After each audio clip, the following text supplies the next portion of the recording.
Okay, we're back for the next part of our journey. Now, I had just gotten back. I'd had the radiation, one shot down my spine, across my pelvis, and I got to go meet my. I can never remember if he's a urologist or an oncologist, but whatever. I think I don't know if they're the same thing or what One they of are.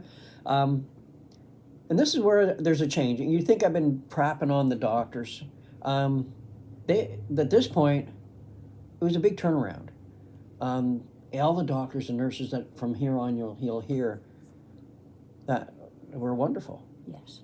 Very compassionate. Yeah, I mean, even the chemo doctor was wonderful. We said, well, wow, we like this guy. He wanted to take over. Yeah. But we got to meet this urologist oncologist, and it was a 3-hour drive to get there. And I liked him. Yes. It's like God said, yeah, we liked him. Mm-hmm. And he didn't pull punches. Mm-hmm. He just told it like it was. Mm-hmm. He said, I'm not saying, guaranteeing you anything. He said, but yeah, we're going to try to get you time. And yeah. Where they said days, weeks, he said months, Years. year. Yeah. I mean, and I didn't care if he was bullshitting me or not, because he was encouraging. Because it's 99% Yes. yeah. And I took it like, I know, and I had a feeling about him. And because he didn't seem to pull punches, he said, here's what's going on. He said, okay, we're going to put you on hormone treatment. That was a bit of a shock. We'll talk about that a lot later. I mean, all I did was got an injection that day. It was not fun. Don't ruin the surprise. Yeah, we'll leave it. I'm it. just going to leave it like that. Yeah. And but when we left there and we came home, I think it was only a day or two later, he'd set up the VON nurses to come in. I had a catheter in, and I mean, I wasn't doing well. I spent most of the time in bed. I realized I was in trouble. I hadn't gone to the bathroom, number 2, in some time. I can't remember when. And I got so bad that I was throwing up bile, and it was terrible. And the VON nurse had come in and said, oh, no, get him to the hospital. So you called him. Actually, it was Patsy. No, I don't. Maybe it was. Yes, it was Patsy. Okay, My but sister. somebody said get him to the hospital. She said, get him to... I said, he apparently hasn't pooed. And she said, get him to the hospital right now. Call an ambulance. Yeah, she called an ambulance. I mean, they came in minutes. Well, they were a They only lived down kilometer away. Yeah, so they were here in no time. So they took me in. You had to get the car and follow us to the hospital. And Yes. I don't know how you did it, but you got there as fast as they did almost. They were coming out of town when I was going in, so. And so they took me right in, and I don't know if I was there for 7 days or 10 days. Yeah, at least a week. They put intravenous. They did a bunch of stuff and trying to make me go. And this is where. Should you tell about the little nurse? The little nurse who sort of saved your life because she said, don't let them. Oh, the doctor wanted to give me something, and she Yes. said, whoa, hang on a minute, don't take this. Don't take it. Yeah, she said, I want to double check. Yeah, she said that wouldn't have been good for you. Yeah. And Even though it sounds like it's logical. I know, but I trust these nurses. They do these things A every stool day. softener sounds logical. Yeah. I don't understand what, but I mean, then they rethought it and said, oh, yes, you're right. We shouldn't have been doing that. Yeah, we'll whatever. just give water. But Liquids. they were wonderful. They ended up moving me upstairs. They even put a cot in the room for you. Yes, I stayed. I mean, they allowed her to stay in the room with me I for the whole stayed with time. them. And there was a shower and bathroom. Yeah, we were some lucky we got a private room. I don't know how that worked out. Yeah. And they give you a cot right in the same room with me, and you could stay right with me. Mm-hmm. And this is where, I mean, I was in a lot of pain. I was drugged up and stuff. But I remember laying in bed, and this is when I started thinking about what had happened to me and started worrying. Mm-hmm. And you were the rock. You were because saying, I had that peace. and you said, okay, we need more prayer. Mm-hmm. And I remember you got back on the phone or your Facebook or whatever you call that talking thing, and you got Pastor Christine again Mm-hmm. to pray for me, your brother-in-law's friend Dave, Mm-hmm. my brother, not your brother, Dave, and Joey called us on the phone when I was in the hospital. Mm-hmm. And we found out after that they were telling other people to pray for us. I mean, Asking other people. yeah, I mean, to realize it touched my heart. The people I didn't even know were praying. Mm-hmm. I mean, and this is where I think the starting of the fire being set in my, even though it was a struggle back and forth, because why did I go to hell? Why did I not go to heaven? Mm-hmm. I know You you know, should have told why me. was God, why was, I know, I couldn't, because I was having such a battle. I didn't want to, I don't know why I didn't trust anybody else, or I didn't want to bother them, or, you know, that question is, You didn't am want I them that to think bad? You didn't want them to think badly of you that you went to hell, but you Yeah. you didn't know at the time that God was showing you hell. Yeah. In fact, I think I said that afterwards, when you finally did tell me that God showed you Yeah. hell, so you could have saved yourself 3 months if you'd asked me, because I Yeah. could clearly see. But I think it was a battle that I had to do myself. I think it was a battle to help with my faith, my strength, and my faith, Oh, good. because I had to go through this. Okay. And Figure heads in it. Yeah. because I remember they were praying for us, and because they said soon, if you don't go, we're going to have to go in and do something about your bowel because it's blocked pretty high. And and I remember them praying, and I remember it was the next morning. I think it was 7 days into it that I actually went. Mm-hmm. And they let you have Jell-O. And I hadn't eaten in so Remember? long. And I mean, and they said, you're going to be able to eat. And I thought, fantastic. And they brought me Jell-O. And I remember thinking, what a wonderful thing. What a wonderful thing Jell-O is. I mean, because I hadn't eaten in so long, and it was just to eat something. And I thought, wow, this is so wonderful. Praise the Lord. And then I had Jell-O for a couple days. And I thought, okay, I'm ready for something else. It was time. And How about mint Jell-O? then they gave me broth. I remember that was... And I kept going over and over in my mind, that in my heart, that these people had prayed for me. And I could feel it, where I was going. And I remember lying in bed. And I remember praying to God. I said, Lord, guide me. What's going on here? And because I was questioning this treatment they were putting me on. And I just didn't understand it. I hadn't done any, because I hadn't had any chance to look it up or to look into it or whatever, and I just didn't understand what it was about. And I remember God telling me this, and this is what changed a lot about the doctors for me. He said to me, I put the doctors there to help you. And I wasn't sure about that at that point. But, no, she's but always been against the medical well, since your problem with your cancer. Yes. And since they took my lymph node when I had yeah, it so you were kind of standoffish with the medical Mm-hmm. society, or whatever you want to call them, organization, and I didn't know where I stood on it. And I mean, that prayer, I think God's saying to me that I put them there to help me, to help Okay, you. I guess we see you. And I said, okay, Lord. I said, well, you'll let me know when it's time. You'll let me know when it's time. And he said, okay. So I said, okay, now we'll follow whatever they tell me to do from then on. I mean, the nurses at the hospital were wonderful. Yeah, they were, I mean, Yes. they went out of the way for us. We're going to stick a video in of when he finally got to leave. Yeah. About to leave. Yeah, because they said to me, now that you've gone to the bathroom and you've eaten, if you can walk, we'll let you go home. And I mean, I hadn't been in bed. I'd been weak. I was down to 118 pounds. And I said, God, give me the strength. And I think I got up and I walked her. She said, if you can walk around the nurse's station. I went twice. Yeah, you went twice just so you'd be sure to go home. I said, I want to go home. We'll stick a little video there. And then... Now.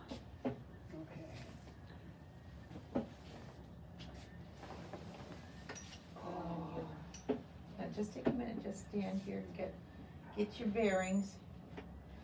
How's your head feel? Better than I thought it was going to. Okay. They got me to the bathroom last night and I was a little bit. Just take your time with all these positional changes. Whenever you get up, don't be in a rush to take steps. Take a minute and get yourself situated, and then, Okay. yeah, when you feel ready. Should I try to walk straight up or? Yep. I'm tempted to hunch over, but I don't want to keep doing that. Okay. So we'll head that way. I'll bring your accoutrements here with you. You're good. How you feeling? Just take a minute and take a couple deep breaths. Nice to see the outside of the room. Yeah. Now I'm gonna let you tell me how far you think you can go. Not too bad, No, actually. you're doing really well. A little bit sore. I think it's the walker's a good idea right now, just to get you stronger. Not necessarily something you're gonna need when you go home. Good, how are you? They were sending me home and they were giving me a walker. And I remember taking the walker and shoving it into the corner, and I said, there, I'm not taking it. I was saying, You're no. so stubborn little guy. I know, but I think it's important to have that. Yeah. And I just, no, I'm not taking your walker. Yeah, strong-willed. Yeah. But I used my cane when I did get home. Yes. But for a while I was nervous because what they said to me next was terrifying, because I was stuck between God healing me and listening to the doctors. Mm-hmm. And I was torn because they said to me, no jumping, no twisting, no bending over, no falling. All of this Like is, you jump and fall is a regular thing. I know, and they said no lifting, no whatever, but they wanted you to exercise. Mm. They wanted you to walk, but my pelvis is wore out. Yes. And it was just a confusing time for me. I mean, and I think the problem is they scared me. I was scared to do anything. Good. Well, I know, you were after me, like you watched me like a hawk. Because of my vertebrae that had burst and my ribs Because they and said stuff, if you twist, that I and could. you were out trying to work on the track Yes. and twisting.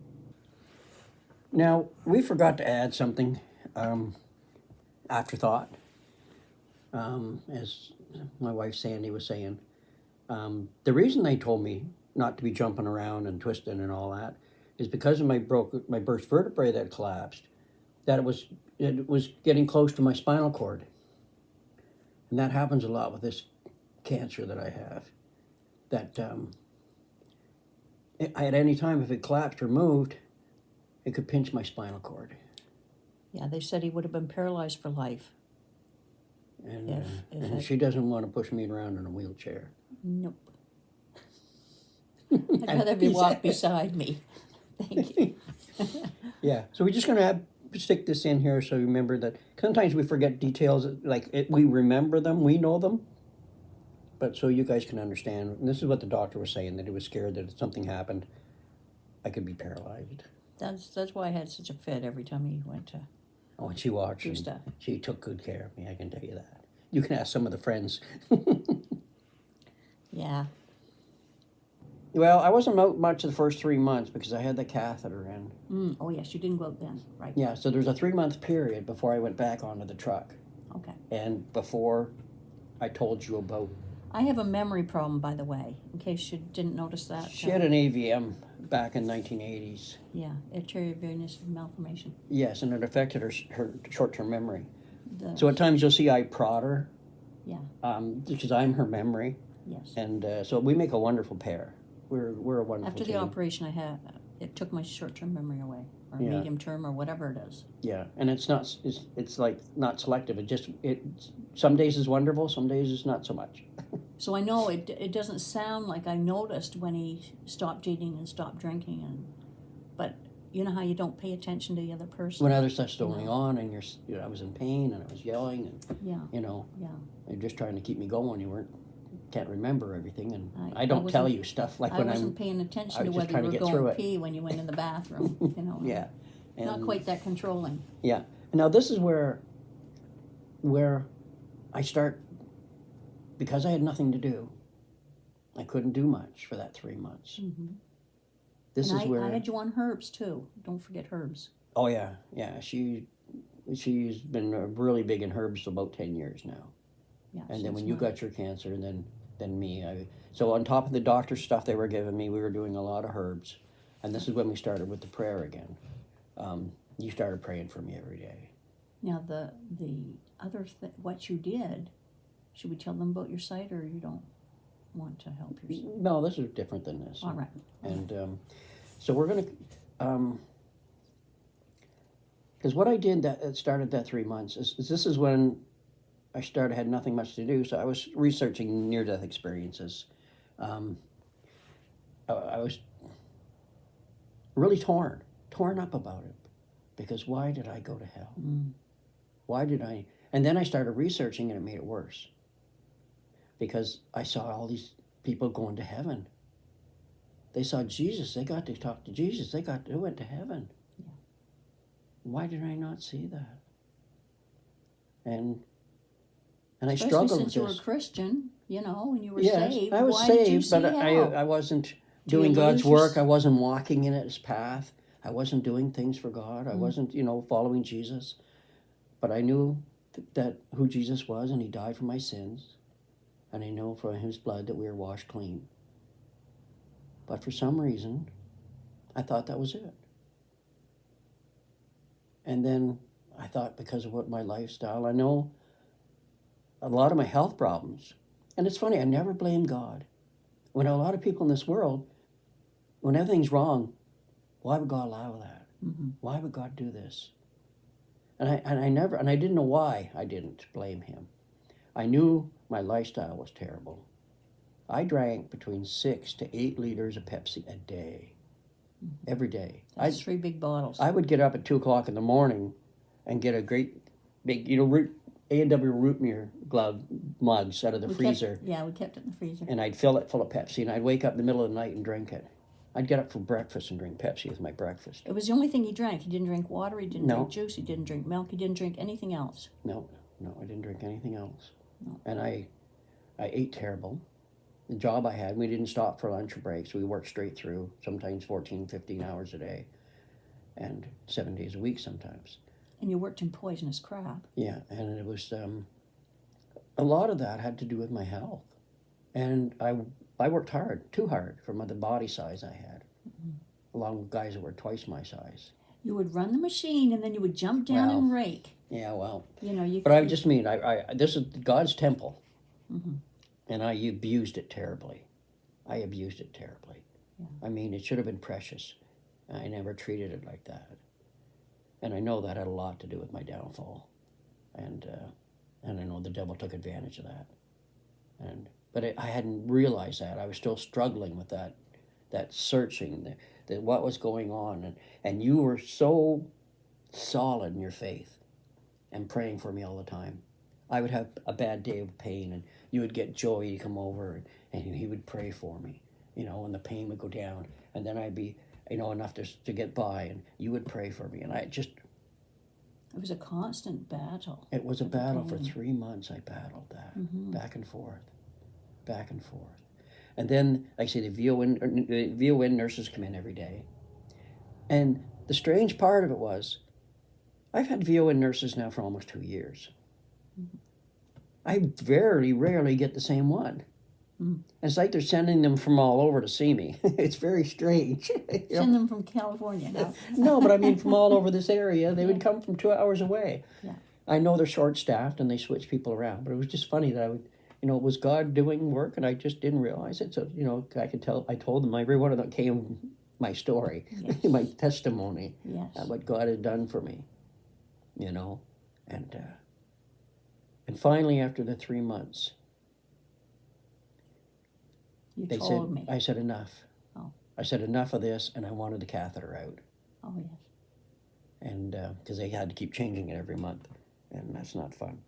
And so they finally said, okay, we're going to give you a day's break, and if you can pee, we'll leave it out. And praise the Lord, you prayed for me that day, and I mean, yes, I peed. So I've been catheter free now since then. It's like an addiction, catheter free. If anybody's had one, they know what I'm talking about. I mean, Yeah. I remember going to Halifax that day and we stopped at a restaurant and my bag leaked. Mm. I mean, bad enough being in pain, but needing embarrassing. I didn't want to ever stop anywhere again. You know, the hose come off the bag of mine because I had it down my leg. I mean, and people go through this a lot, and I just realize there's people out Millions. there suffering with stuff and we don't even know it. Millions of men. And If they only get the prostate checked, their PSA. yeah, I need to mention this. Yes. I think it's a time. Men, if you're over 40 or even 50, and if you're peeing at night or you seem to be peeing a lot, remember, it's not that you're getting old. I believed I was getting old. The movies predict, say this and that. Oh, you're getting old. You got to go to the bathroom all the time. Again, get a PSA blood test. That's it. It's just a blood test. Simple. And then they can gauge it from there where you're at.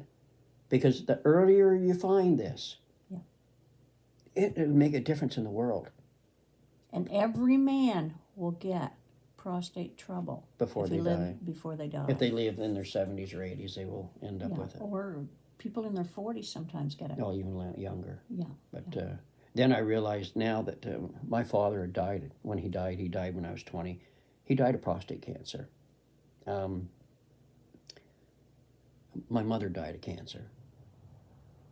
So it started, I hadn't thought about that my father had died of this. We think we're tough. We think we're indestructible. I know you thought you'd live forever. Yeah. Bang, you got What sick. did I used to say to you? I never get I sick. am a wellness machine. That's right. I never got You sick. would say that every time I would complain about you drinking Pepsi or not eating vegetables. You would go, I am a wellness machine. And it worked until that day that you pulled your arm. Yeah, and guess what? It's been 20 months. I still don't drink Pepsi. God took that from me. Yeah. Time to fix my temple. Yes, no sugar. Yeah. Now, do we want to stop there, or do we want to go into the next big change? What's the In next our big lives. change? Well, when I tell you about my near-death experience, we go to church, Okay. things We'll change. pick that for another one because Okay. that's 20 minutes. Oh, just a little note that we forgot to add. That the reason why they figured my bowels had blocked was because I had a lesion in my bowels, and I was taking morphine a lot, and the radiation said might cause that. So that's why I blocked, and I wasn't drinking enough liquids, and they said that's what had happened. So that's why my bowels blocked, and they blocked quite high. So I thought I'd better add that in case you're wondering why my bowels blocked. Are you thinking something? Yes. Can we start that again? Because I wasn't listening to a word. I was chewing on the delts and worried about what they could say. You weren't listening to me. No, and I didn't know whether you put about the about being morphine that did it. Yeah. Okay. Okay. Do you want to And leave they that like didn't that? tell you. And they didn't tell you that. They didn't morphine tell me did the morphine would block me. it. Okay. That they ended up putting me on a bunch of, I can't remember the name. The starts with C. Senecot. Oh yes. Senecot. Yes, bowel yes you stuff. took the wrong thing. Yeah, whatever. There were 2 or 3 different things, and I took. One blocks, Yeah. and you thought it was making you better, and you took 5 of them or something, and that screwed it up right there. I'm going to leave that like that.